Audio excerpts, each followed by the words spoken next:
Okay, hello and welcome to a new episode of Soup to Nuts. And so it's a new subject. This time it's a bit more ambitious, right? There's a few more things going around than usual, at least than the previous composition. This time it's a splash art. So I tried to go for something more dynamic, more, I guess more contemporary also, less of a personal style and more something that could be viewed as just a kind of a current sort of style, I guess, kind of stylized and exaggerated. And this subject calls for some pretty interesting techniques, such as foreshortening and overlapping. And that's something that I would be very happy to introduce to you tonight. So that will be the first part. In the second part, I will be showing you the sort of design priorities that I followed during the sketching phase.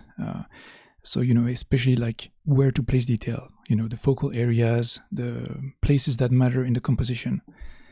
And thirdly, and finally, I will show you a very powerful exercise, something that I learned in the studio where I studied illustration.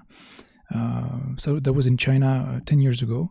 But this technique is still used today by my teacher, and so I will be also very happy to share with you this not only this exercise but also the method that I sort of developed to really gain the best out of it and be very quick with it.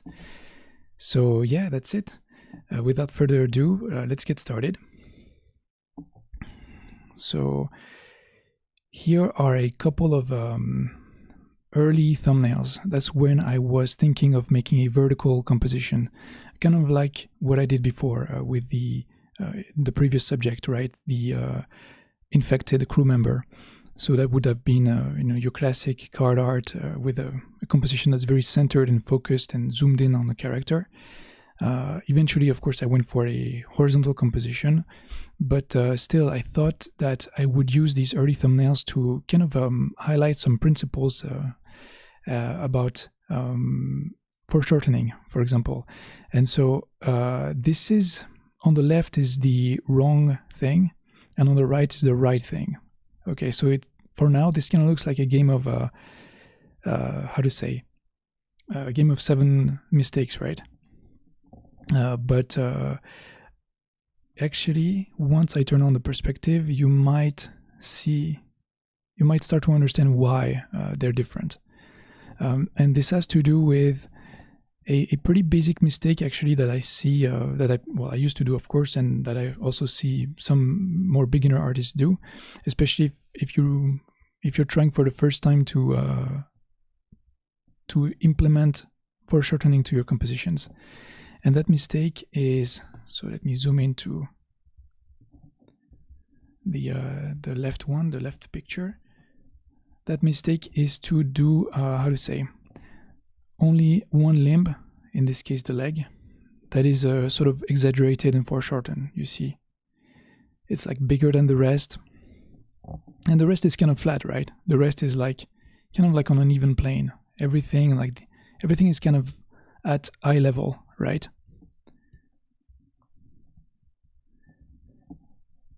And that's something that I want to emphasize, especially on the joints. As you can see, every joint is kind of flat. The foot is kind of flat. Everything is at eye level, and that makes this part here kind of look weird. Kind of look like out of place. And that can be adjusted by, first of all, I really hope you're interested in perspective, because that's a very powerful tool, to add to your arsenal, of course. And that's a very good way also to understand what makes something work or not in terms of foreshortening. And as you can see in the second example, let me use a brighter color. There is not only the idea of foreshortening, by having a change of depth from back to the front, right, from the back to the front, but there's also a change in angle of view from the top to the bottom, and things that are at the top of the composition are viewed a bit from below, right? We can see that this character, the face is kind of turned up, and if we look down at the foot, we can see that the foot is seen from above, right? And that comes from a perspective that's a bit more dramatic. So essentially, vanishing points that are closer together. We can see here a vanishing point on the left, and actually not so far to the right. We can sort of envisage lines that converge, eventually into a second vanishing point. But these two vanishing points are much closer than what you can see on the left picture, the wrong picture, where this could have been taken with a wide lens, like a telemetric, I think it's called a lens, like for example, Safari pictures usually uses these very, telescopic lens, and that sort of crunches, that squashes the perspective together, and perspective lines, vanishing points become almost horizontal, and that's what gives a very flat image. So by default, especially if you come from a background of doing just characters, right, character design or concept art, usually that's a preferred perspective, right, a very flat perspective where everything is kind of level, right? But in illustration, it's that's where you need to start playing around with like more dramatic perspective, especially if you want to make an image more impactful and more immersive, right? Just by its composition, just by its sense of the kind of lens you use, like this sort of fisheye sort of lens. So another example of something that would work would be here for the same reasons. On the left would be a picture that doesn't really work, where things are kind of eye level everywhere, things are kind of flat. Another sort of mistake that I see sometimes is that, okay, here the arm is what should be foreshortened, right? And a mistake that I see is the sort of the limb being represented as flat. So that might not be by using these lines. You see what I mean? This is obviously like a sort of a rough construction type figure.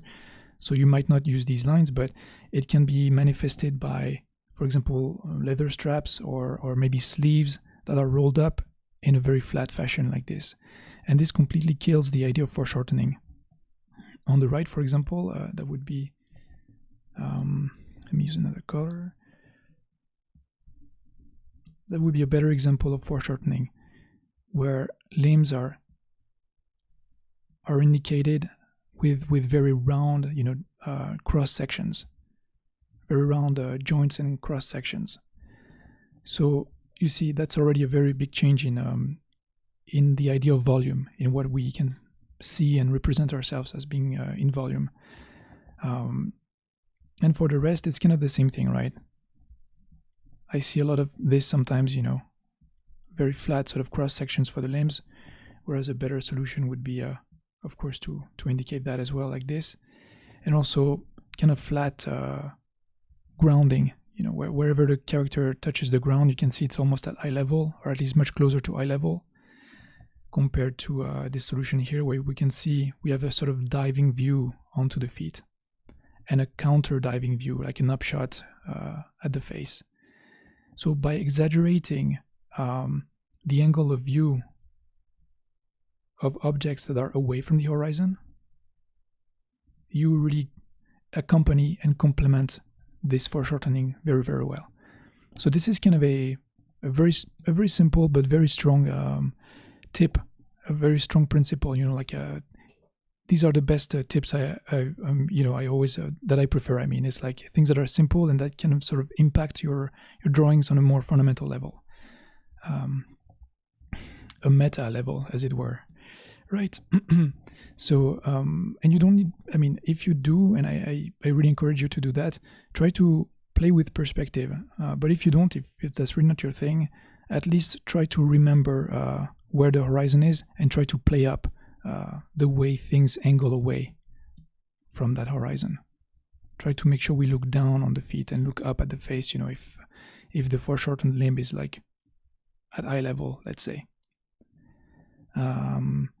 So this is pretty much it for this part. Let me, at least for this example. Now let me show you how I dealt with that let's say in my more definite, my more final compositions.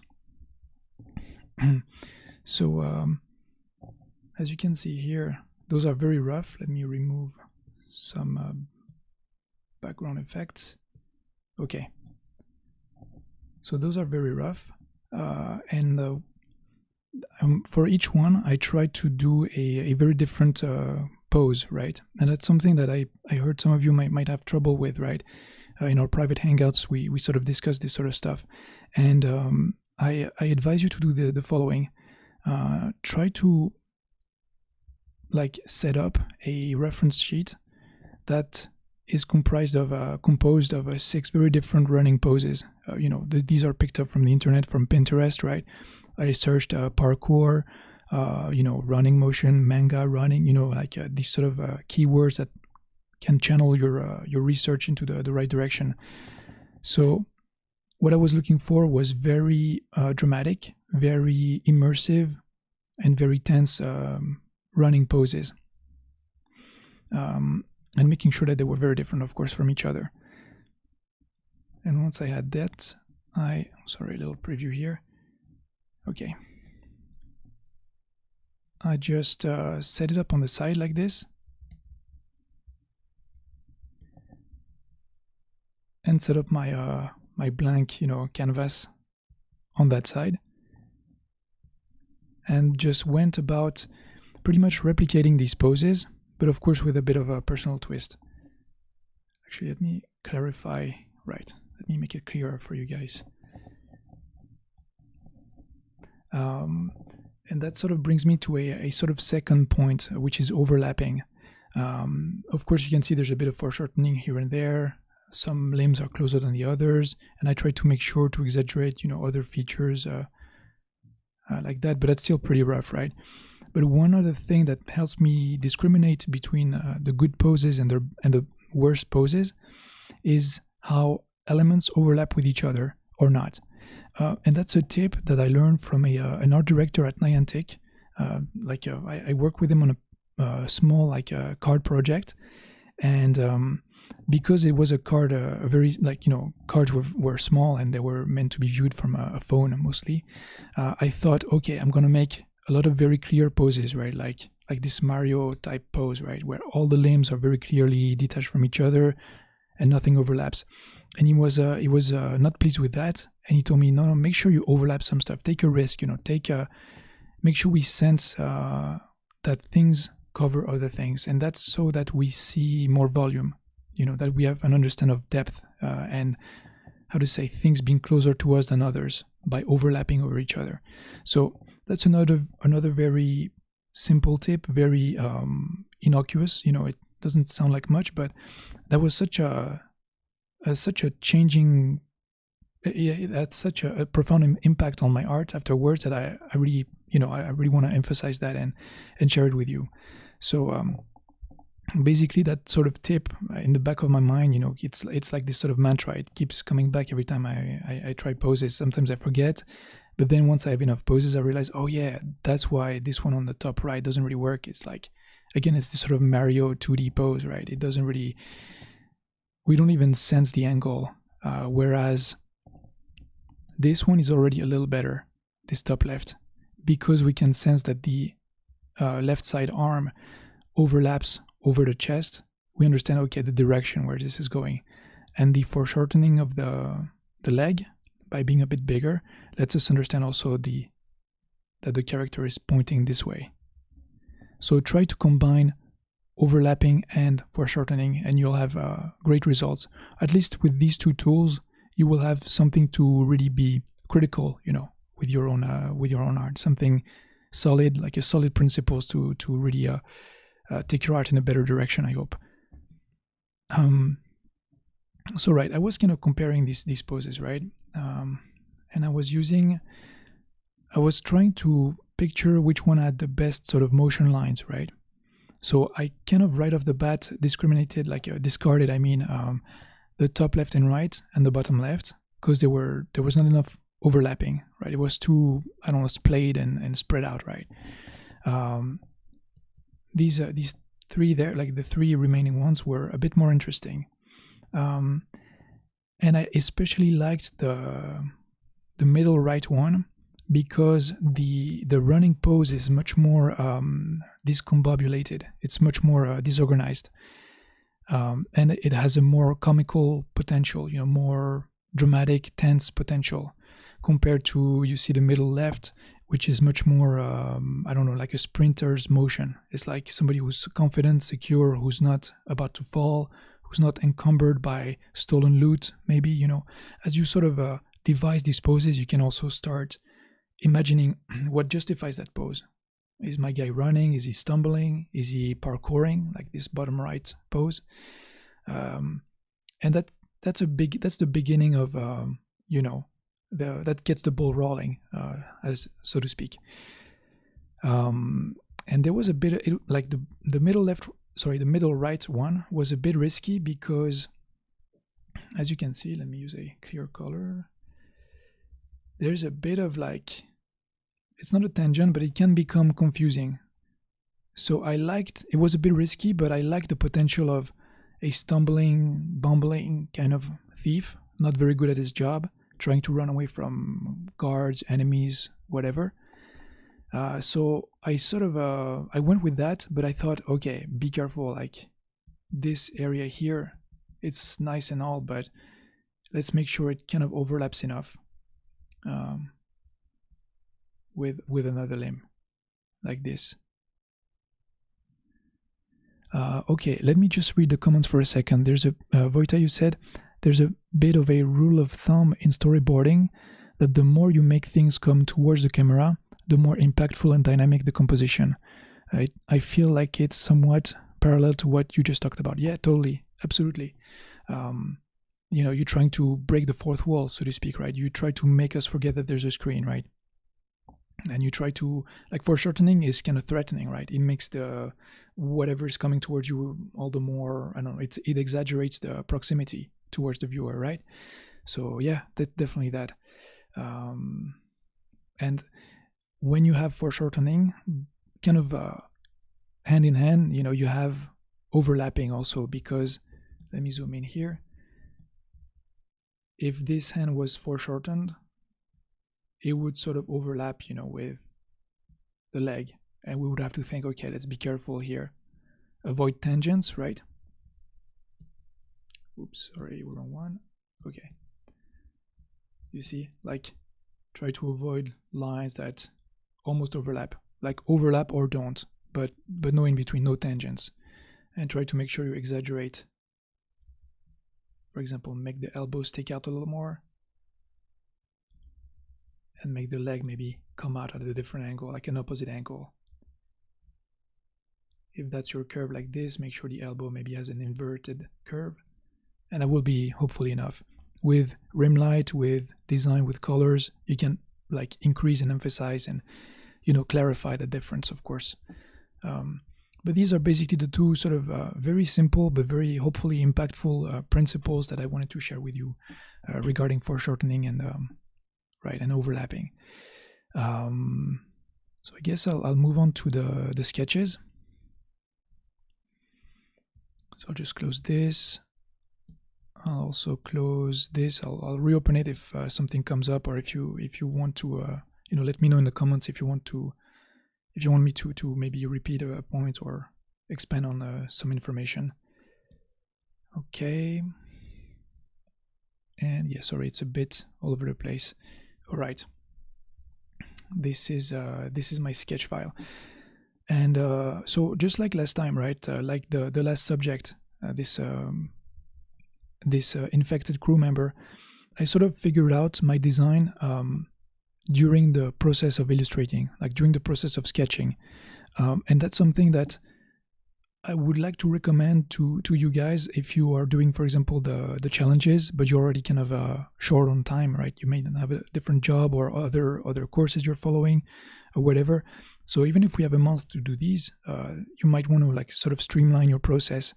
And if you want to be a concept artist, of course, you're gonna need to make separate iterations of design, costumes and characters and personalities to sort of simulate a back and forth between an art director and a concept artist.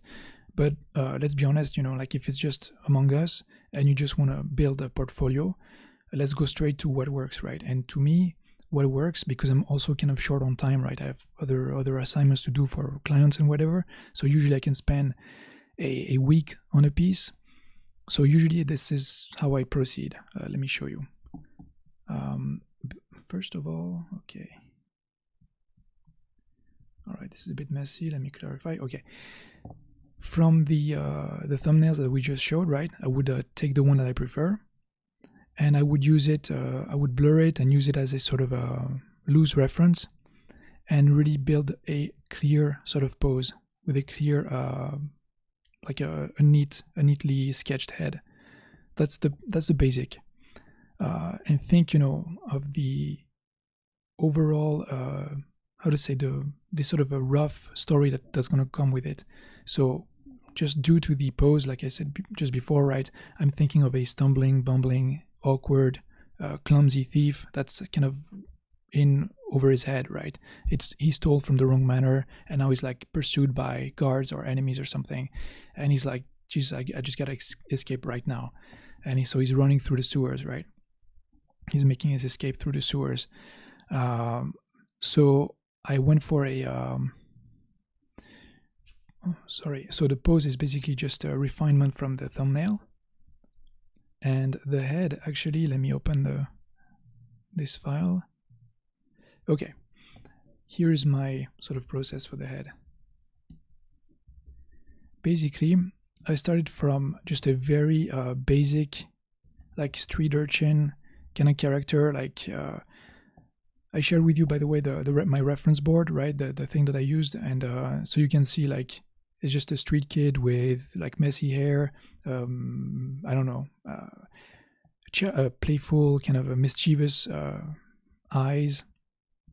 And I wanted him to be kind of cute, you know, kind of charming in a way, in a very innocent kind of manner. But of course, that's way too like a doll, right? It's very plain. So usually I don't go with my first idea anyway. This is just to get the ball rolling. This is a second version and a third version, and kind of like the final version over here. So you can see how I went then to a more stylized thing with a bit more character, you know, eyes that are like, I don't know, eyebrows that have a bit more personality. And then I remember, like, I knew it, of course, I just talked about it before, but I sort of remembered the principle that works best for me. It's to choose a spirit animal. It's something that I heard from an interview with an actor, Damian Lewis. He played in like Band of Brothers, and now he plays on Billions. He plays in Homeland also.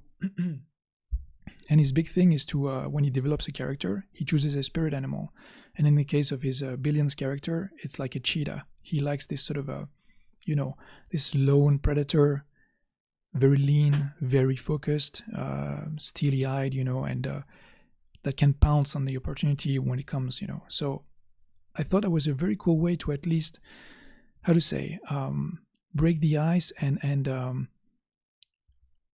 how to say, break the linear aspect of thinking.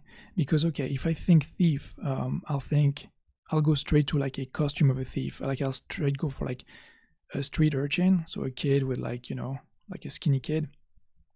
And I'll think, okay, he's like tough, he's rough, he's like unkempt and kind of a little scrawny, I guess, right? And then I'll kind of quickly think of like what kind of accessories he had, what kind of haircut he has, but that's neither here nor there. Like a good way to start is actually to think of 3 different animals that, for example, live in the sewers, right? If that's our theme for this month. So what kind of animals live in sewers, right? You have like rats, of course, that's like the most stereotypical sewer animal. But then you have like funny, like kind of weird, like almost legendary animals like alligators, like sewer alligators. That was a big thing in the 80s, I think, or 90s in New York, like this weird urban legend. So alligators, suddenly you have like two different things, right? The rat, the scrawny, the usual suspect, right? And now more weird, like more iconic, more out of left field, but at the same time very iconic, very relatable. a very theatrical character, an alligator. And you can imagine like a big underground bully, you know, like he leads a pack of mean little thugs, right? But he's the bigger thug, like he's the alligator, like the sewer alligator, who maybe commands over like smaller lizard type people, right? This can be anthropomorphic animals, of course, or it can also be just people who have this characteristic. And then, you know, I went on internet, I sort of searched for what other animals have been found in sewers, and one that was pretty cool is the raccoon. And I was like, yeah, that's actually pretty comical. Like a raccoon is usually a bit more clumsy, a bit more daring, and he can be caught, like, you know, these YouTube videos where you see a raccoon getting caught red-handed, you know, stealing from, I don't know, the bird feeder or something, and sort of running away clumsily with his loot, right? And this is where it sort of connected, like something clicked. I was, oh yeah, I had this pose, this awkward pose, and now I've got this spirit animal that sort of, you know, matched together. So this is what I mean by, you know, using a spirit animal. It's not to be foo-foo, whatever. It really actually gets you started in a way that's like a non-linear. So start, you know, thief, and then think of like different spirit animals. So you have like maybe a snake, another, you know, sewer animal, maybe a cockroach. You know, what else has been found in sewers? You know, a snail, that can be funny. Like a snail, like the slowest thief on the earth, you know. Just, you see how that can completely propel your design thinking in different directions. Anyway, that's just what I wanted to sort of share with you. This kind of early step and how I went about not being too, you know, too linear, too, I don't know, plain, I guess, about my design. So I'll just close this and get back to my pose. So now I have a face, a body that works, and I want to show you now like these sort of early iterations of costumes. So what I do first is that I'll like reduce the opacity of my pose. So I would then just sketch, you know, stuff on top of it. I'll usually use a rectangle brush, part of my trusted brush pack, right?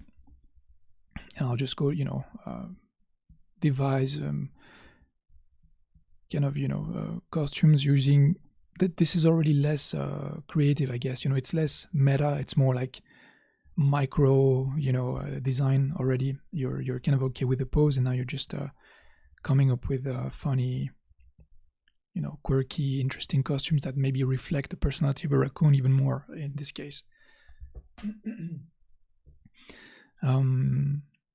So first I went with this sort of floppy kind of street, you know, clothes that are kind of like a mendicant, you know, like somebody who doesn't have clothes that really fit him.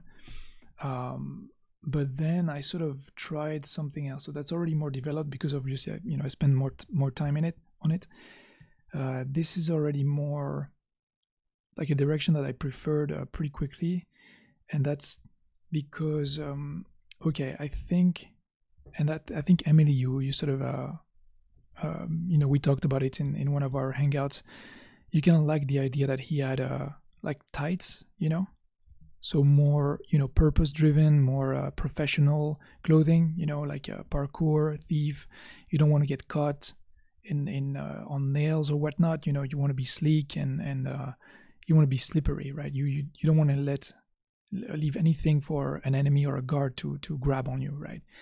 So I kind of like that, you know, this sort of ninja, you know, very simplified, streamlined kind of costume. And these very skinny type of leggings also highlight the fact that it's a street urchin, you know, a not very well fed, kind of a scrawny kid. Yeah. So that was, I mean, you see like kind of right away when something click, you just catch yourself, like you find yourself spending much more time on designs and stuff. I kind of like imagined him having a little rat companion, and maybe him like looking down at him and like, hey, how are we gonna get out of this? Or you told me it was a safe escape or something like that, you know, like a bit of a relationship between them. And what else do I have? Okay, this is a secondary face. I didn't really push it too much because kind of midway through resketching the face, I was like, yeah, like a confident, it's, you know, a confident expression is a bit too, I don't know, it's not really, it's less comical. I feel it's less tense, it's less dramatic. It's more like, yeah, don't worry, we'll make it. Suddenly there's no stakes, right? It's like, okay, he's gonna make it, he's so cool. So I kind of went with the with that solution, a costume that had more, you know, thinner legs and details concentrated in smaller areas like this. And you see the rest is more like kind of connecting. The rest of the lines, I mean, are more like here to connect these focal areas.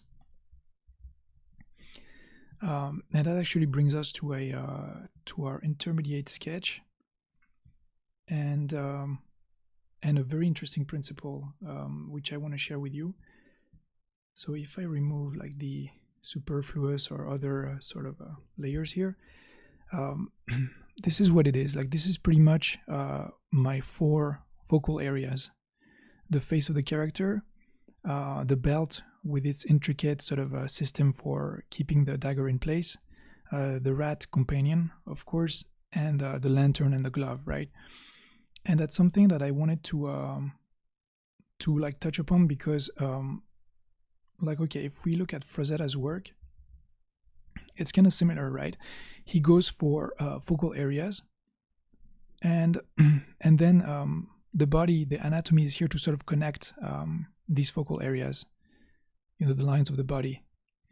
And that's something that I kind of like, and that's you know, you can go, how to say, this is one end of the spectrum, and another end of the spectrum would be, for example, Evan Amundsen's work, where you have, for example, actually, you know, the face and the hands being, of course, the focal area, and the rest being not connected by anatomy, by body lines, right? But by very intricate costumes where things sort of are sort of clipped or hung onto the costume, you know, like a piece of armor here, a cloak made of leaves or feathers there, a big shawl. You see what I mean? Like a chain that sort of like wraps around the whole character. So those are 2 ends of the spectrum. However, the common denominator is to have focal areas, and then, how to say, simplify the way they connect with each other. So you see here, like this is my costume, and I kept it simple in between the focal areas. It's like a torn jacket. There's not like a ton of things hanging from the jacket, like little pins, little, I don't know, studs or whatever, or like intricate belts. I really kept it like to the bare minimum so that our eye can, let me use a different color, so that our eye can glide from, from one focal area to the next. You see, in a kind of a streamlined fashion.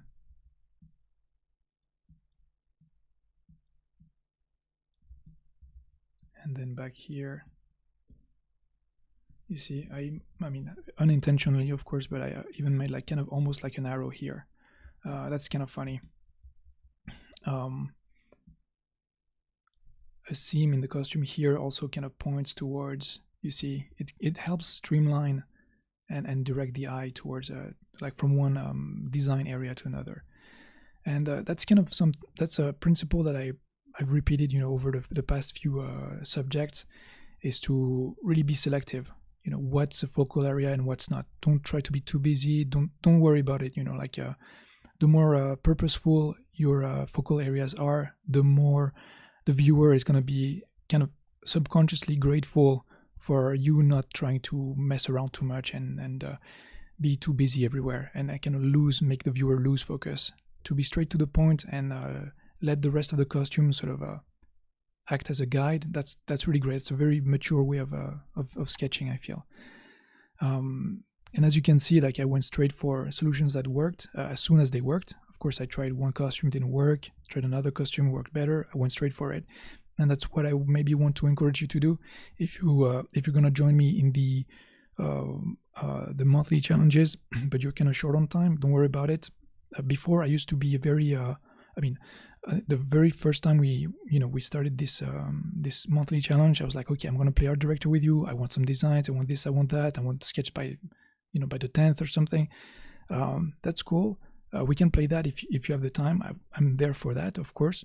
But also, I'm sensitive to a more pragmatic approach if that suits you. So that's my method for that. A pose, a face, and then try costumes on it. Try to hang a costume that works, within the given composition. And then this is kind of my background, and as you can see, it's very simple, and it's also very you see, I try to keep it nice and triangular. I don't put things everywhere. Like, there's gonna be some details there, but they're purely supportive, very architectural, very simple. It's gonna be a grate here, a couple of mushrooms there. It doesn't, like, a couple of bricks here and there. This is try to keep it simple is my point. Try to extend that logic to also your background.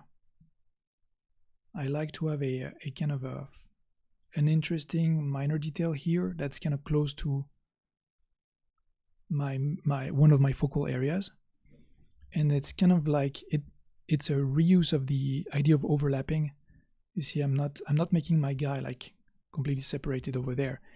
He's kind of starting from around and under the hand of the character, and that increases the sense of space and depth. So try to play with these principles, not only within the character, but also between characters, between elements of the composition, between planes, foreground, middle ground, background. So I have an overlap here between the arm and the leg, but also I have an overlap here between the hand and this funny guy here. I have an overlap between the rat and a dog. I wasn't too sure yet, but I thought, okay, guard dogs like Dobermans, with pointy ears and pointy necklaces, and kind of like, how to say, pouring down this grate, and then kind of like chasing the character. So we can imagine their motion, like they're like pouring like a wave, almost like water, like a fluid. They're just like rushing and swirling and coming towards the character in a threatening fashion. But this is purely supportive. You see what I mean? Focus on your character, focus on a pose that works, focus on a costume that works, and then, add some things here and there. That's another, of course, another kind of tertiary or secondary accessory. It was going to be there. I was going to make it busy, but at the same time, it's going to end up kind of in the shadow. So I don't want it, I'll show you later. I think it's in the next session, of course, with the coloring and the shading, how to keep, how to say, in terms of design, I need this to be busy because I need the viewer to understand, okay, he stole a bunch of stuff. He has a very weird like bag made of like patchwork, like pieces together, like kind of straps of leather and etc., etc. But at the same time, I don't want this to be so busy that the viewer is kind of lost in there and has too much to look at here. So I'll show you later how using rim light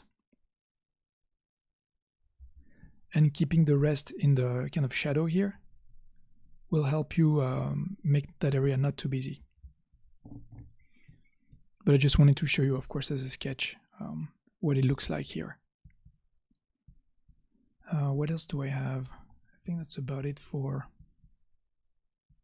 this. Okay, another kind of minor detail, but still kind of, it's something that maybe can help you. It's the way I design accessories. So let me remove maybe the costume, the arches. Okay, now we're kind of left with this thing here. Okay, this belt right here. What I advise you to do is find references online, especially something that has to do with the medieval fantasy, which is our theme this month, right? And look for real life objects, and because, how to say, like medieval fantasy can be oversimplified a little too much. You can make a let's see, you can make a belt with like, kind of like a dagger sticking in like this. The dagger can be made like this, and it's kind of this is oversimplified, of course, with like a little belt buckle, and that, that's a very, of course, very mature, very naive way to simplify things. But that's kind of it's kind of a trap, like a pitfall of medieval fantasies. We can oversimplify it way too much, and that's why, like in the brief, I encourage you to maybe think right away outside the box. With like cultures, try to go for like Indian stuff, or Southeast Asian, for example, like medieval. These places which have, of course, a very rich history about during the Middle Ages, right? And sometimes even technology that's like even more developed than in Europe, and it's kind of fun to mix that and with magic, or like to enhance that with magic or supernatural things, to even reuse local folklore to your advantage, to sort of expand on the very mundane, otherwise mundane theme. So okay, use real world references, especially when it comes to straps, attachments, fittings. You see, for example, if you're doing a boat, of course that's not the theme, but like make sure you study like rigging, at least it's the more you do, the better, is my point. You don't need to study, you don't need to totally nerd out, but enough to let the viewer understand, okay, you know what you're talking about. It's like, imagine if you were not painting but actually speaking, if you were just describing the scene. Oh yeah, there's a boat. Yeah, oh yeah, it's a pirate boat. All right, cool, thanks a lot. But like, if you're a true like fantasy writer, you would describe, the creaking planks, the torn, pirate flag, the barnacles that's sticking to the old, the hull of the ship. Or you would describe maybe the way the riggings are like messy, but in a weird, like organized way at the same time. You would even maybe name them, like just to ground the universe even more. Even if the reader doesn't know what it is, when you talk about like this mast or like that kind of sail or this type of rigging, it's like you feel somehow like you're propelled against your will into a universe you don't fully understand, but it's kind of exciting at the same time. So with the same logic, when you describe visually something, try to use a bit more sophistication in your designs. So for example, I use this this is from like a medieval like illustration book, but of course there's like even better examples from LARPing, or like Renaissance fair type of costuming, which use old designs like this and try to replicate them very faithfully. So basically, when you do an attachment for a dagger or a blade, right, any sword or anything, what you can do, of course, there's a sheath. Everybody knows that a sword or a dagger goes best like when it's like there's a sort of a cover for the blade, right? But then how do you attach that to the belt? You can do a like your classic pocket knife or cell phone type attachment, with something in the back that sort of connects to the belt, like a little how to say, a little strap in the back that, or maybe just a double slit that lets the belt come in and out of the pouch. But it's very naive, That's very. I mean, that's not the best you can do. I'm sure. What you can do though is study a model and understand. Okay, there's a fitting here, so that's gonna be the buckle of the main belt. But then you have another fitting here, another strap that starts like at the bottom here.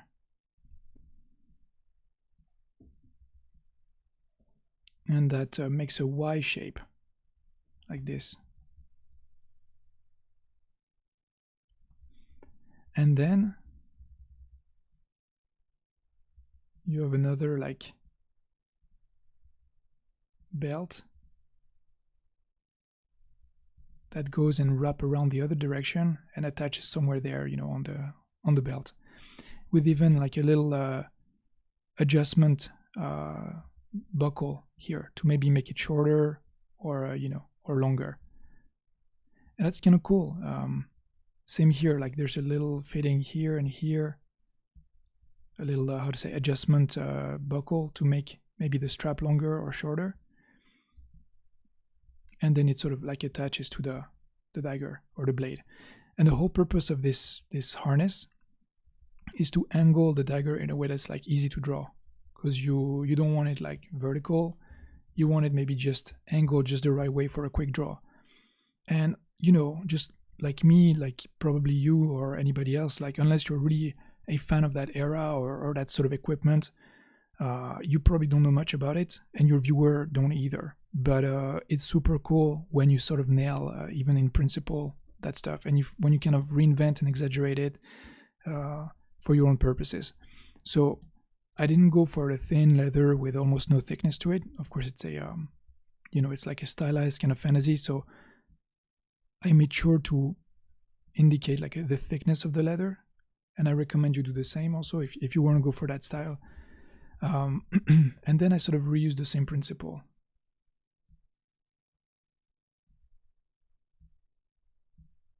So you have like that one lanyard, that one strap of leather that goes there, the other one that goes there, a fitting here, like an adjustment fitting here, and that's pretty much it, you know. Then of course a stud there to attach it to the back of the belt, and that alone is enough to create a plausible sense of, like, even if it's rudimentary, it's still a sophisticated technology. Like it's something that's thought out and designed, and it could have been done by a leather smith or leather worker from that universe. And I kind of like the idea of this kid having found maybe or stolen this kind of dagger, and so it's obviously very damaged. Like the strap of on the handle is almost gone, and the steel of the shank, what's it called? Is it called? No, the tang. I think it's called the tang. The metal that's underneath the handle wrap. So the tang is kind of showing, probably rusty and not nice to handle. You know, it's got like angular edges, and because the blade is so thin, he had to sort of wrap it in some sort of dirty rag, so that it sort of fits snugly inside this holding strap here. So that's a bit of a subtle, nerdy, you know, storytelling, but I really like that stuff. You know, it almost makes you think like this dagger is kind of strapped and stuffed into that belt, only to be like pulled once, you know, because once you pull it out, like maybe the rag falls or it's kind of hard to pull it back in. So it's a very sort of defensive, last resort, ugly, hard to handle kind of weapon, and that may be the only one he got, you know, as a sort of poor street urchin. So that's I kind of like that, you know. And by contrast, I also like the idea of maybe he stole a glove, you know, from that manor that he just robbed, you know, like a kind of more well fitted, with a well decorated little glove with little funny frills here and there, sophisticated stuff. And that kind of reminds me of this sort of you know, like the early stages of a RPG game, where you're just like this super noob character and you just find stuff and you just equip your character and you look like a buffoon, but you're super proud of like that one dagger you found, or like that, oh my god, that's a steel glove, that's not like the crappy iron glove or the leather glove, you know, that's like the next level stuff. So it's pretty cool. I kind of like, you know, I reminisce and I just sort of reuse stuff that I used to like, or like that. And I'm sure you have your own, you know, set of references for that, because I mean, you know, anyway, that's I won't ramble on too much. This is just to explain you the process, the path that I followed to sort of find interesting solutions, as interesting as possible at least. And here's our final sketch. Okay, so this final sketch, actually there's not much difference. Of course, you can see like it's all there from the previous stuff, the previous version. However, the pretty big difference is that I organized things in grounds. So for example, in grounds, meaning like in sort of planes, right? Like this is going to be my foreground elements. So I keep them all on the same layer. So this way, when I paint, it's easy to move, sorry, wrong thing, okay. it's easy to move, paint from the rat to the lamp to the dagger without, having to change too much layer. Like if they're kind of on the same ground, I'll keep them there on the same layer. And for example, in the back, just behind them, I can make maybe some mist or some splashing water, and make the same effect also on the same layer, because it sort of affects elements that are on the same depth as well. So this is a way of like saving time and effort, is to keep your like objects that are not even related physically, one to another, but are related in terms of space on the same layer. And then what do we have? We have the bag that's on its own thing, and then the body and the body and the sketch on the same layer. And my homeless guy and the dogs are on that back layer. So this is where we are for in terms of sketching, and yeah, and that's it. That's it for this pretty much. Like that's much more, as you can see, streamlined and straight to what works compared to what I was trying to depict before. In previous streams, of like all kinds of thumbnails, all kinds of custom designs. It's all there, for you to rewatch, of course. And of course, I'm always there too if you have questions. But I also like devising maybe a more more straight to the point approach that can help you maximize your effort as well. If you want to practice the more the full menu, like the full process, then you can always use the techniques I explained previously. Yeah, so that's about it, I guess. Feel free, if you have any question, if I went too fast over something, or if a detail caught your attention and you want me to explain it, I'll be happy to oblige, of course. But in the meantime, I'll just move on to figure study, and like the third part of this live stream. I'll just kind of close that. All right, so I'll close this as well. No need to save it. Okay. All right. Yep, figure study. So let me show you something. That's from my teacher. So my teacher, his name is Chen Wei. He's an illustrator from China, and I studied at his studio 10 years ago. And the first exercise that he had me do was this a very simple, like the best exercises are always super simple, right? They just take a lot of time and they are very grueling, but that's what makes you progress, right? So this is a PDF that he gave me at the time. I kept it. I cannot share it with you guys because, of course, that's like teaching material from his class. But I just wanted to show you to you like briefly, just to sort of let you see the material a little bit. And so, as you can see, on the left you have a character from an existing IP, of course, a video game, a concept art, or something, right? An interesting character.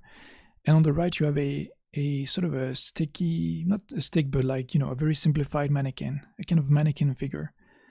And that mannequin is made of very simple shapes. On some it's clearer than on others.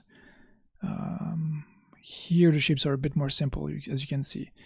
And the goal is very simple. The exercise is very simple. I mean, you pick a piece from the internet that you like an illustration, concept, like character design, and you put it on one side of the canvas, and on the other side you just do a mannequin, like trying to sort of, go back and forth and try to replicate the right diagonal, the right proportions, the right everything, right? But keep it simple. Don't resketch everything. That's a bit over the top, and that's, how to say, some details are very superfluous, right? You don't want to just copy something. You sort of want to capture the essence of what makes the pose interesting, and the proportions also interesting, because a lot of appeal in a character comes from the proportions and the pose, right?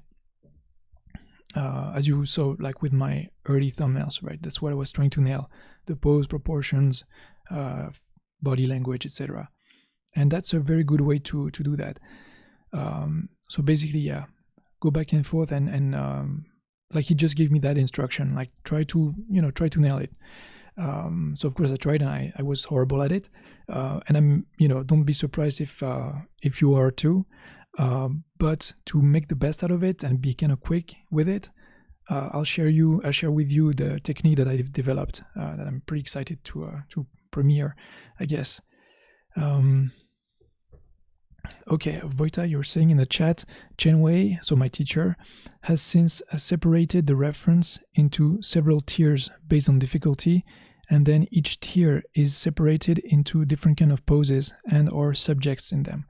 Oh, that's great. Yeah, because Voita, you were almost like you were on your way to go study with him, but then things happened, so you had to cancel the trip. But you were right. So you saw the kind of material that he uses, and I'm glad to know that. Yeah, 10 years on, he still uses this stuff. It means it works, right? Anyway, here's the thing. So first of all, let me show you the thing that doesn't work. All right, let's have some fun. Of course, that's how I started, right? Okay, let's see. Let's imagine this is the piece I'm trying to copy, right? I'm using, like, this is an illustration I did for Hearthstone because I assume I have some sort of right, about it, at least to display it, versus, somebody else's work. I guess I cannot really work from that. Anyway, so first I would do like, okay, the face, all right, pretty much, going back and forth, trying to compare and adjust. Okay, here's the neck, and on and on. You can sort of see, right? Like I would start from I would start from the face and sort of like branch out.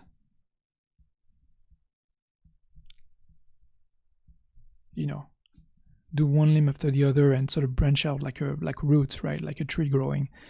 And of course, that's not the right way to do it. The right way to do it is to separate things into shapes and to learn these shapes. And they are actually very simple. There's a very simple amount of shapes. First is the head.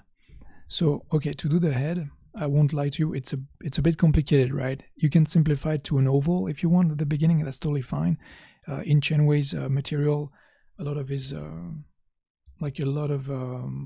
characters are sort of simplified like this. So it's kind of a ovoid shape, like an egg shape sort of head with like 2 median lines. And maybe, an indication for the orbits of the eyes. And that's plenty. That's okay, And of course, if you want to study, that's a whole science in itself, head sketching. And I'm going to do a special about it. I think either next stream or the one after that. But that's a bit much for one sitting, right? So I'll address heads in particular a bit later. But of course, there's Proco. There's a ton of resource online where you can sort of figure out, if you're already kind of into it, like the way to simplify the shapes of the head. Very quickly, of course, it has to do with the sort of the plane of the brow, and then two lines for that go from the cheekbone to the chin, and then a line that sort of depicts the angle of the jaw, and some type of dome with a temporal line here, like an edge on the temple. A shape for the nose, approximate the ear, make sure like the ear starts at the bottom of the nose and also at the corner of the eye. You see, that's a good way to sort of gauge the range of the ear. But that's pretty much it. I'll talk about it more in depth later. I'll show you some angles, etc. But let's just pretend we kind of know how to do heads, right? So that would be our first shape. Then our second shapes are the chest and the hips. I'll show you very quickly soon within this session how to do these. And then you do joints. This is what I really like. This is my sort of go-to method. I'll sort of either you draw them. Of course you can. It's a bit long though. So to make the exercise simple, you can just make a circle. fill it, right?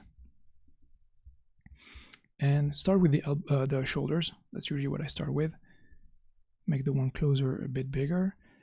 And then try to observe on the reference where the elbow is going to be.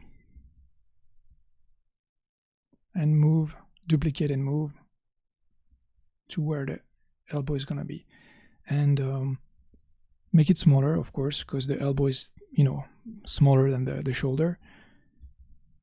Then duplicate again. On Photoshop, it's Ctrl-J to duplicate a layer.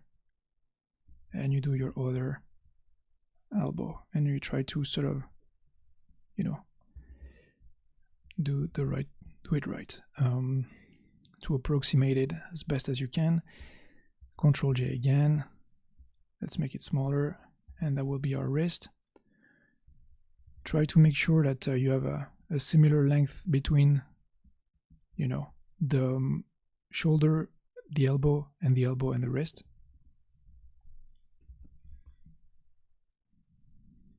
And then let's make our our second wrist here. Same logic, right? Kind of similar space between the wrist and the elbow and the shoulder. Then you you duplicate this layer here, make it much bigger. That will be your hip joint. Then a second hip joint.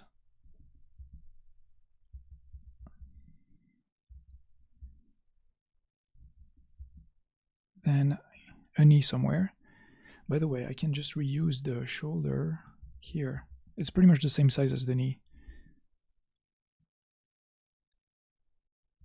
At least it's a kind of viable enough starting point.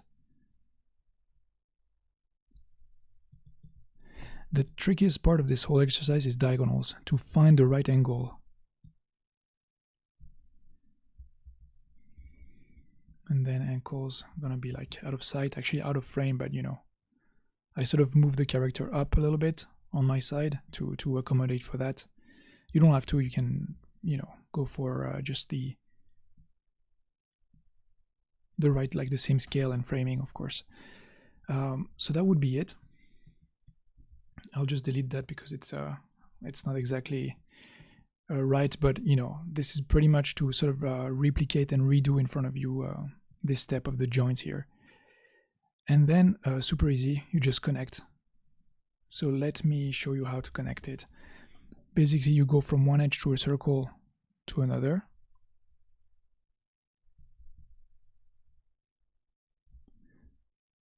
Oops, my god, this is so ugly. Let me zoom in and I don't know what software you're using, but on Photoshop I like the rotation, the canvas rotation, because it helps me like position my canvas just so that I can use my default, my basic wrist, you know, arc, and create a line that's kind of clean, you know, like this.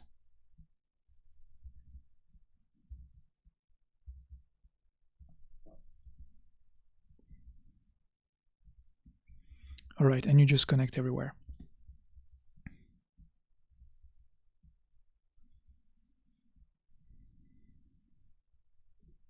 It's important, or at least very useful, to indicate median lines. So the lines that are like in the middle of a body or a shape. And you go, you know, throughout the whole body pretty much until you have all your joints are connected to each other. You can even do this this sort of little line here to sort of indicate the roundness of the joint and the sort of angle of the joint.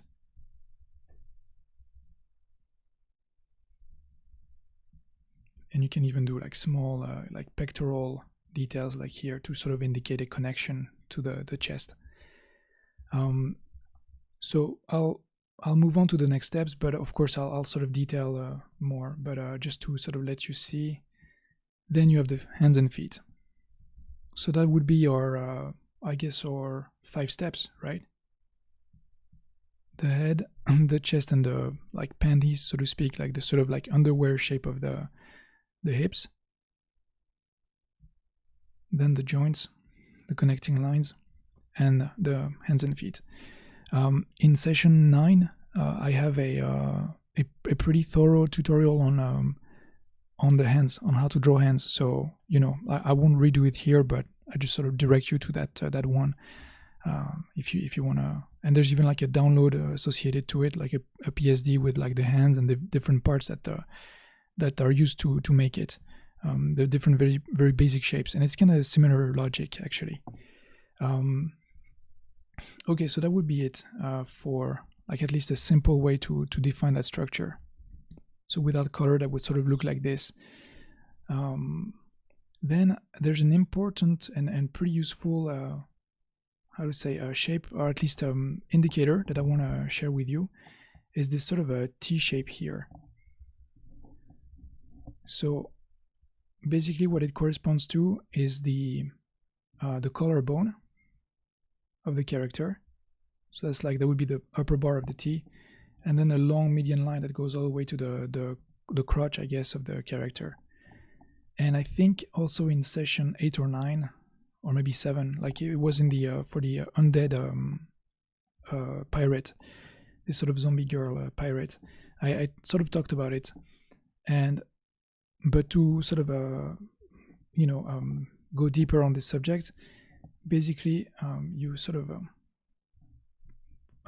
divide this front line into 3 almost equally distant parts. The sternum part here, you see the one that's sort of like where the rib cage is going to be, is a little shorter compared to the 2 other ones that are like of pretty much equal length.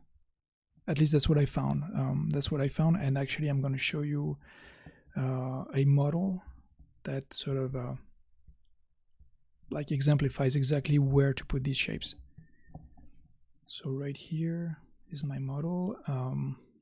So obviously underneath is a skeleton. I just found this picture on the internet, some Japanese medical website.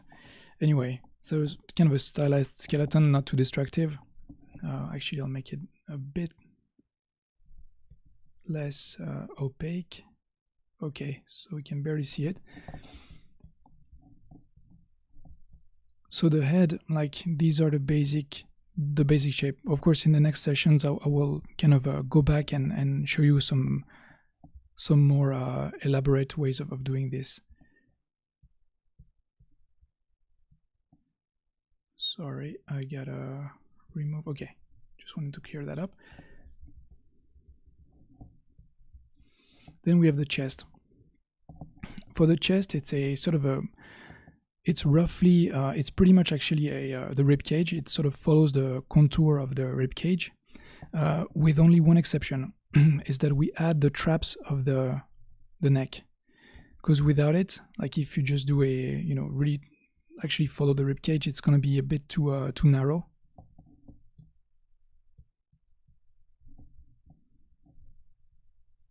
You see, like it sort of tapers towards the neck, and that's not really, we don't really want to do a skeleton, right? We sort of want to do a simplified body. So try to make it a bit more boxy. So it sort of like flares away towards the top. And then you do your sort of like a line that sort of indicates clavicles here. And then the traps. So here's the cleaner version of that. I took the time to make a turnaround so you can sort of compare the planes. And one pretty important one is there's a big height difference between the back and the front. So make sure you sort of indicate that. See, it's kind of, here we can see it's much higher here. And the front, which is like behind, is kind of lower here. Same for the lower part. The back of the rib cage is kind of flatter and lower versus the front where the sternum is, which is like at a higher plane. Right? You can sort of compare that. There are 2 floating ribs here. I didn't really take them in account. Again, that's kind of a stylized, simplified version of things. But of course, to show you exactly how to make it easier for you to then devise to understand better and practice more easily, I made a kind of a quick turnaround of like a couple of 3/4 views, front and back, and a bit up and a bit down, right? And let's actually go through some interesting details there.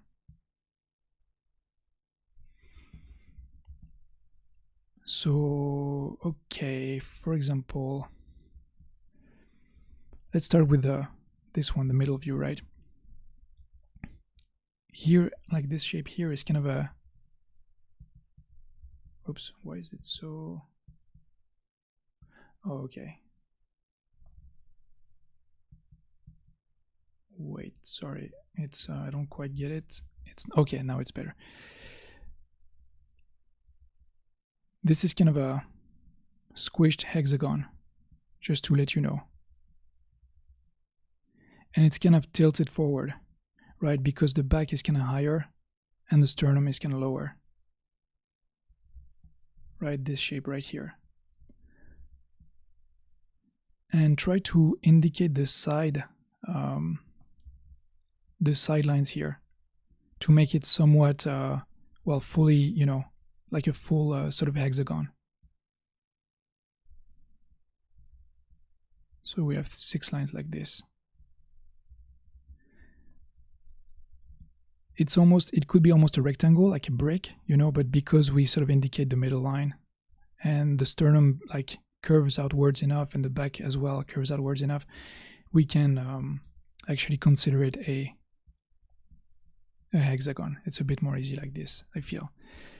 And of course, if you tilt the chest like, downwards, then of course the hexagon is much more pronounced. There's even a bit of foreshortening, and so like the lower openings are a bit more, I don't know, smaller, I guess. You can sort of emphasize this opening and make, by contrast, by comparison, the lower part of the rib cage smaller. And same for the top view, right? It's like here is like this opening is bigger, and this opening over there is going to be more squashed and smaller. A pretty interesting line is the line of the rib cage. The lower, like this lower line here, that comes from the sternum, and that goes towards like this. It's almost a horseshoe shape, but there's a bit of like there's 2 points here. So when you do this shape like this, when you start, let's say, from the sternum, you arrive at this part here, and then you sort of like create these 2 lines. You can make them sort of angle like this, but then the second lines go way down like this, like a much different angle, like this. So first line like this, and then the second line curved like this. So feel free to reuse these.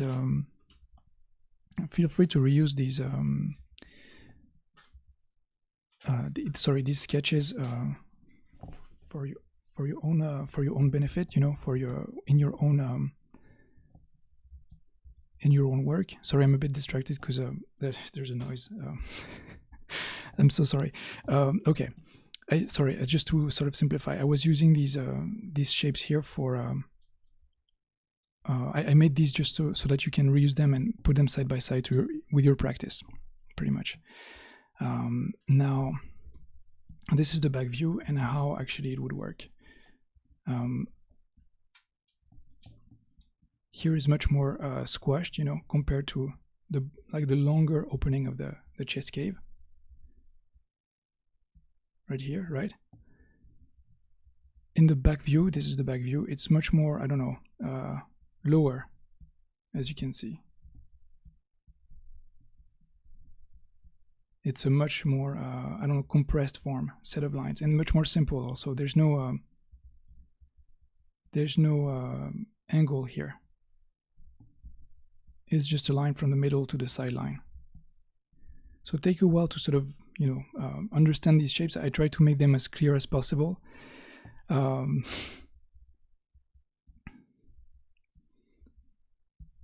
but of course it's still a kind of a complex geometry. But that's as simple, I think, as it's ever gonna get. I mean, I try to avoid any superfluous detail, and I hope this sort of frame here, this sort of sheet, can help you at least navigate when you do your own sort of figure sketching from reference, when you try that exercise. Now there's another, of course, thing, that's the panties. Like I like to simplify them, and in the exercise it's also simplified as panties in Chenway's reference. And here is pretty much like, let's start with the front, side and back view. Basically, what's super important actually is these two lines here for the front view. It's where your iliac crest, the iliac bone, sort of connects with the abdomen. So you can feel it, right? It's very hard on these two areas. And also here is pretty hard, like the bottom part, of course, right? Is where you have like a fusion between the two hip bones. So these create a pretty flat area. I mean, by default, right? If you're super skinny, it's like super flat.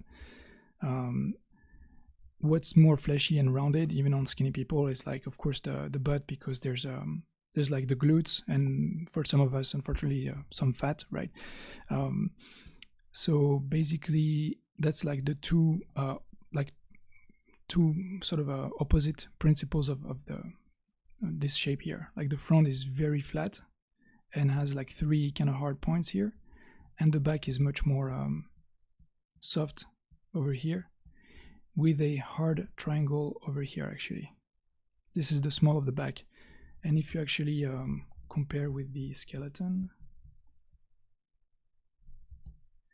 you can see that it sort of coincides with the coccyx, like the end of the lumbars, like the end of the the spine, right?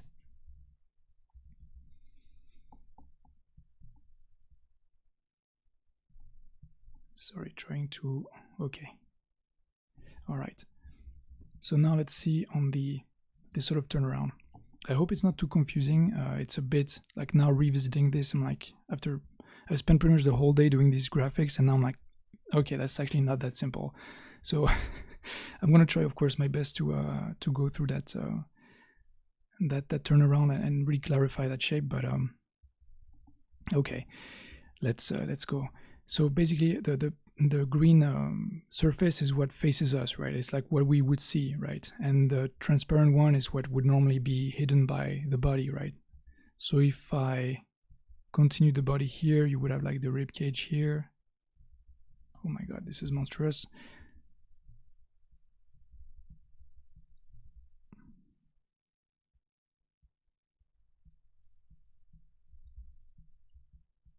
Okay.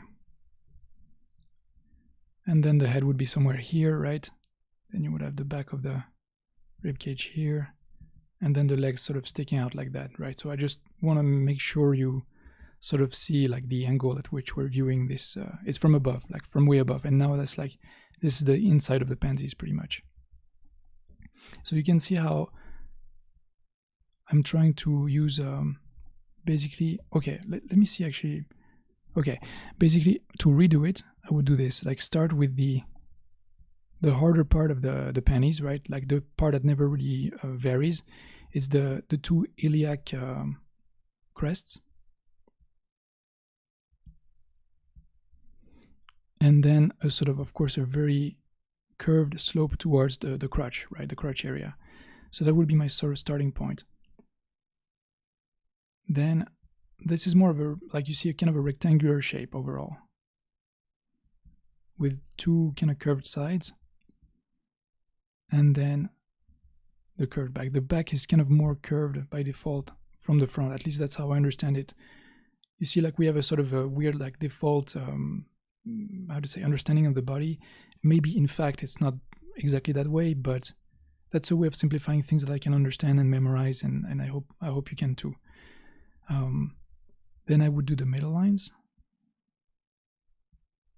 making sure, I start from the middle here between, these two sides. and same of course in the front, and find just the right curve. Then I would do the small of the back, right, this sort of delta shape. And then, I mean, usually you don't really need to, you know, to do that from that angle, but because it's transparent and I wanted to show you, you know, the openings for the legs would be there. So these are just a few views that I hope can also help you clarify, you know, keep them open when you do your studies, and that will help you do that. That will help you, I guess, visualize maybe a proper angle, because those are the most common angles, right? Three-quarter, a bit up or a bit down, or from the front, you know. Of course, you have the front, side, and back, but that's more, how to say, for the theory of it, you know, just to. But I think these three would be the most common. And then if it's more, even more, you know, angle, like even more down, then just exaggerate some, you know, just exaggerate that view a bit more. I think it's easy to nail that, to sort of eyeball that. Yeah. And that's about it. What else do I have? So that's the chest, the panties. Yeah, I wanted to sort of reiterate on that T shape. That's super important, really. Like, try to nail it, and that will help you actually devise the distance between the rib cage and the panties, I guess. Because otherwise, you can, like, if you don't have that sort of a chain in the middle to connect and be even, you can be at a loss, you know, like you cannot really know exactly, you know, the distance between these two shapes. So that's one that sort of works for me. A pretty important principle though is this. Let me reopen. Okay. Oops, I opened everything. Okay. Is the fact that, how to say, the abdominal portion of that T shape is the only flexible part. Right there. Like, it's the one that can sort of twist around. And Sergio, if you remember the feedback I gave you, right, on your infected crew member, you could have you could play up a little bit that you did, of course, but at the time I was telling you, you could play up the curvature of the, like, the twisting of the abdomen, because of course, you know, naturally the part that's like there is between three hard points, right, the iliac crest and the crotch. So this line in the middle is not going to move. Nothing's going to make it flexible. But the abdomen is very flexible, and then of course you have the sternum, which is very stiff, right? It's a bone. So and also what you can do is like with the same logic, is when you create, let's say, a character that's like crunching forward, like a you know, bending forward, and, you know, let's say the panties would be something like that. These lines don't change because they're really hard, right? But the line in the middle would compress a little bit. Oh, sorry, let me just redo the chest because it's I was giving a wrong example.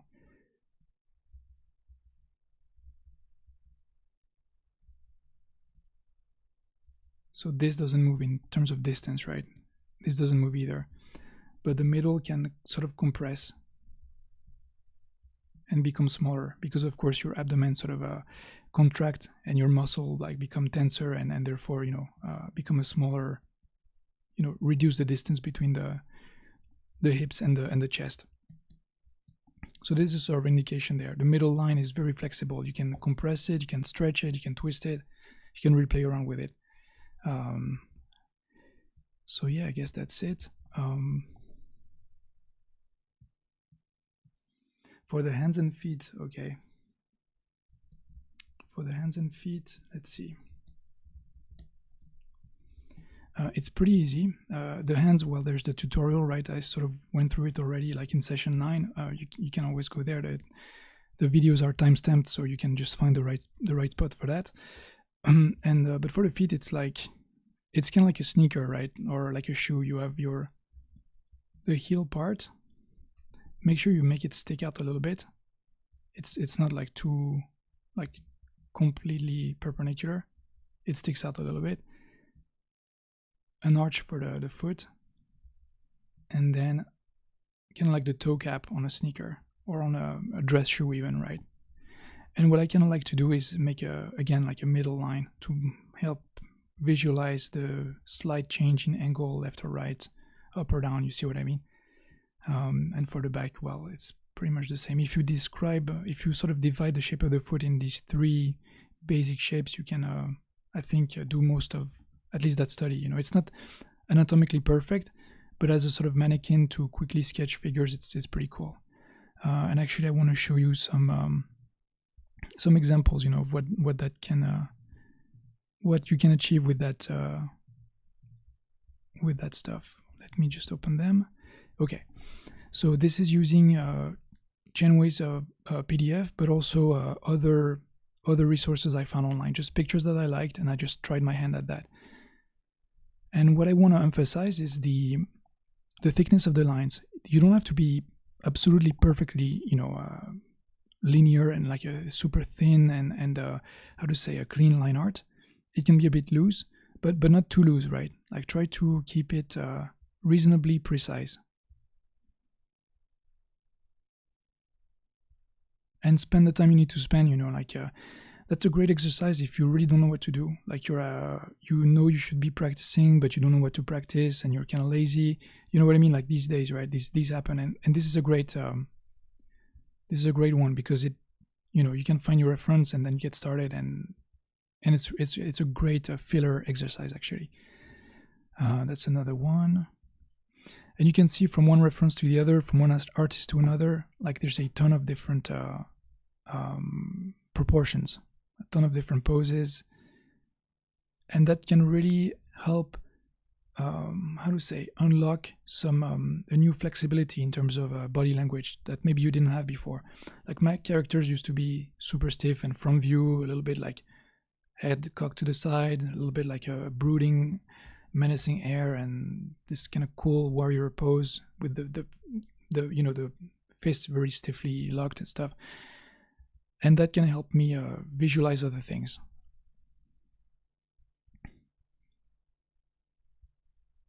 And as you can see, you can keep the head like a very ovoid shape. It's what matters here is not really to practice anatomy. It's mostly to practice proportions. So a few more. And here's an example of what not to do.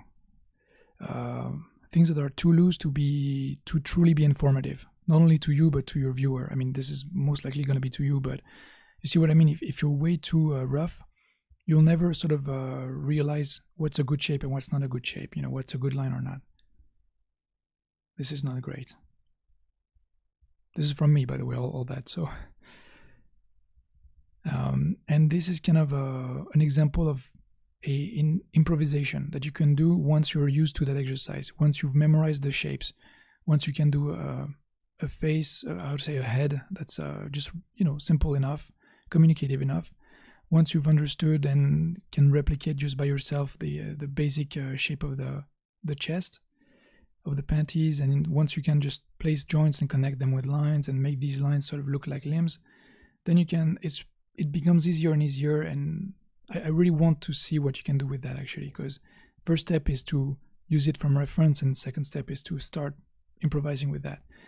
And it's good if you can to dedicate a couple afternoons to that, to try to re-improvise, because and you're using only sketching, because if you only go straight for illustrations, and an illustration can take a week, 2 weeks, a month, right?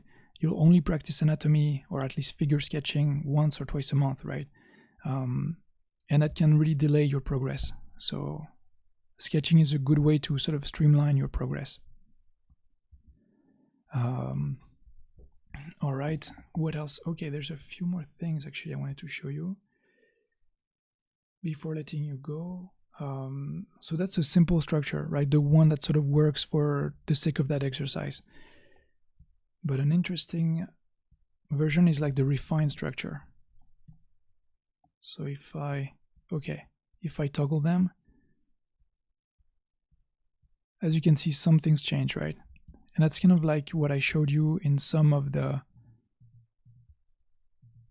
for example, my improvisation here, it's a bit more complicated. And to do that, let me open the right folder. All you have to do really is to add a few intermediary shapes. Actually, there's, oh no, I didn't miss it, that's okay. Let me detail them. So one is the line of the sartorius muscle, which I also described in session 7, I think. Is this sort of a long, twisty muscle that goes from the iliac crest, remember, from the pandy line here, and it goes all the way behind the knee here. And that creates a sort of a nice like triangle. That's a very basic but very effective way to divide the leg and create a secondary shape. Same, you know, another secondary shape on the leg is the calf, and on the arm is this muscle here. I forgot what it's named, but it's basically with the bicep. It's another muscle that helps you flex the forearm, like, you know, up, because basically it's attached here and here. So when it compresses, it sort of like draws these two together. Another shape is the deltoid.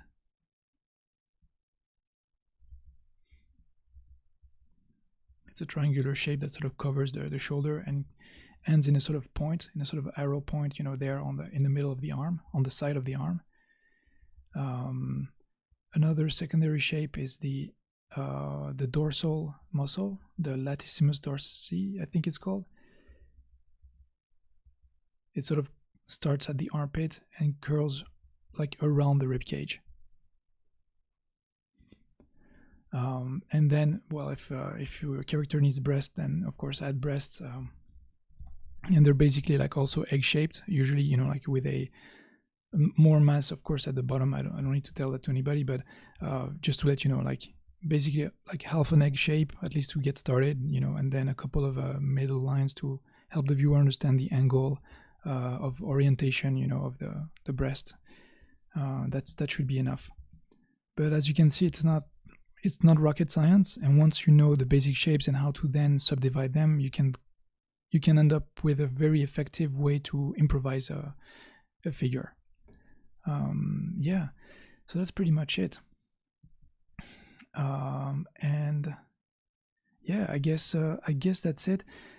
I will be in the Hangouts for a little while. If you have some questions, if you want to join, and yeah, with well, I guess I'll check also the chat one last time. I see that there's no big question. Yeah, so that's it. Thank you very much for joining tonight. I'm glad I could keep it in somewhat reasonable, you know, length of time for the live viewers, and I hope I went. I didn't meander too much. I had a bit of a lapse of attention at some point here, because it's a pretty complicated subject. But I hope it wasn't too hard to follow. But anyway, thank you so much for joining tonight, and I'll see you very soon for another live stream. Goodbye.